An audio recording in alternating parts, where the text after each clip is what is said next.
Bonjour à tous et à toutes. Aujourd'hui, j'espère que vous allez bien et que vous avez passé un bon Noël, du coup, parce que ça y est, réveillon et Noël c'est terminé. Maintenant, place au Nouvel An la semaine prochaine. Donc, bon, on va passer au principal sujet de cette vidéo. Donc, aujourd'hui, ça va être 5 faits sur le Terminator T900.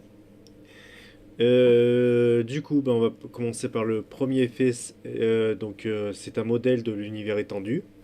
Donc le T900 n'apparaît pas directement dans les films principaux, mais surtout dans les romans, comics et novélisations de la franchise Terminator. Donc en gros, il fait partie du canon élargi, quoi, si vous préférez. Mais il était prévu pour... enfin, il y avait eu des designs, des concept art, parce qu'il devait apparaître dans le 3. Mais sinon, il apparaît bien dans le jeu que je vous ai parlé dans ma vidéo précédente, Terminator 3, La Rédemption. Voilà. Donc, ensuite, on va passer au deuxième fait. C'est un hybride machine-tissu biologique. Donc, contrairement au modèle entièrement métallique, le T900 utilise une peau biologique cultivée, ce qui améliore son infiltration et sa capacité à se faire passer pour un humain sur de longues périodes. Donc, en gros, il est encore mieux que le T888 du coup. Donc, vous l'avez compris. Euh, Ensuite, sur le fait numéro 3, il est beaucoup plus résistant que les séries précédentes. Donc il est conçu pour être plus robuste et plus puissant que le T800 et le T850, avec un endosquelette renforcé et une meilleure tolérance aux dégâts. Donc en gros, c'est vraiment un boss quoi. J'aime bien ce Terminator parce qu'il niveau design, comparé au T850 qui était le même design que le T800, là on passe vraiment à une nouvelle architecture totalement différente quoi. Donc voilà. On va passer au fait numéro 4, moins instable que les prototypes avancés.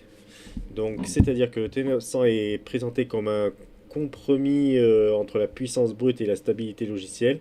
Skynet ayant tiré des leçons des comportements imprévisibles sur certains modèles expérimentaux.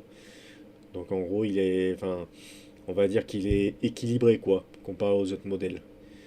Donc, euh, donc voilà. Donc on va passer au fait numéro 5. C'est un précurseur conceptuel des modèles ultérieurs. Donc il sert de transition, comme j'expliquais juste avant, technologie vers les Terminators plus avancés, combinant infiltration humaine, crédibilité et efficacité militaire, avant l'arrivée des modèles plus sophistiqués. Donc vraiment, comme je disais, c'est vraiment tout, c'est un nouveau palier quoi. Donc voilà. Ensuite, un petit fait bonus. Pourquoi Skynet a créé le T900? Skynet cherchait à corriger les limites du T800 sans tomber dans l'instabilité et le coût extrême des modèles expérimentaux. Donc le T900 représente donc une évolution pragmatique, plus efficace, plus discret, mais toujours fiable. Donc voilà, ils ont créé. Enfin, moi je trouve ça un peu bizarre parce qu'ils ont voulu. Ils ont créé un Terminator, mais c'est un modèle qui a été créé via la temporalité de Terminator 3, justement. Il n'existait pas avant sur la temporalité originale, d'où vient Kyle Reese, donc c'est pour ça. Le coup, enfin, je pense que. Il y a une petite incohérence là-dedans. Donc, bon, on va pas non plus stagmatiser, quoi, comme on dit.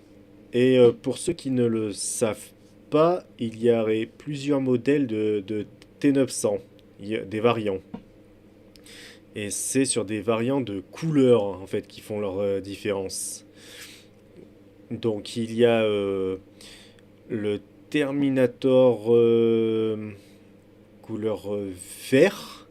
Donc ce sont des T900 voyageant en pack et sont les plus couramment rencontrés. Donc ils sont plus et c'est les plus faciles à tuer quoi. Donc voilà, il y a les Terminator, il y a les T900 jaunes, donc des Terminator portant deux fusils et sont plus durs que les T900 verts logiquement. Et le T900 rouge Donc, les T900 rouges portent des canons Skynet d'assaut, donc qui sont plus difficiles à défoncer. Donc, bien sûr, ce n'est pas carrément la structure du Terminator qui est, on va dire, de couleur, mais en gros, c'est, on va dire, les câbles. Je vais vous mettre quelques photos pour vous montrer. Donc, voilà. Et ensuite, il y a le T900, ils appellent ça fourniture. Donc, ce type de T900 a des capteurs rouges, donc un peu comme ce dernier qu'on a parlé, et des kits de rajeunissement Terminator. C'est la classe de Terminator la plus élémentaire, possédant une vitesse moyenne, l'armure et les armes. Il peut piloter un HK tank. Cependant, il ne peut pas utiliser des armes stationnaires. Donc, pendant la bataille, un T900 supplie peut fournir des munitions aux autres Terminator. Donc, en gros, c'est un peu un Terminator de soutien, on va dire. Donc ensuite on a le T900 AV, donc ce type de Terminator ressemble beaucoup à l'alimentation T900 construction. Donc il a des capteurs bleus. Donc cette classe lourde de Terminator est plus lente mais plus forte. Un T900 est capable de porter des armes lourdes telles que des pistolets à plasma RCB 80 ou le canon à terme. Il est capable non seulement de piloter un HK tank, mais aussi d'appeler une plateforme d'armes aérienne d'Hunter Killer pour le soutien aérien afin de bombarder une base de résistance ou un convoi. Donc il y a celui-là et le fameux infiltrateur. Ce type de T900 a l'endosquelette recouvert de tissus vivants, servant d'agent Skynet pouvant se rapprocher de l'homme. Il présente du coup des yeux rouges, brillants, et un uniforme de style TechCom. Donc voilà pour les différents types de T900. Donc je vais maintenant vous parler de la conception. Donc l'apparition du T900 varie selon les différents médias de Terminator 3, bien sûr. Donc la conception originale du T900 est utilisée comme la marchandise présentée dans un caméo dans le Terminator 3 Rise of the Machine avec un éclat bleu comme le TX.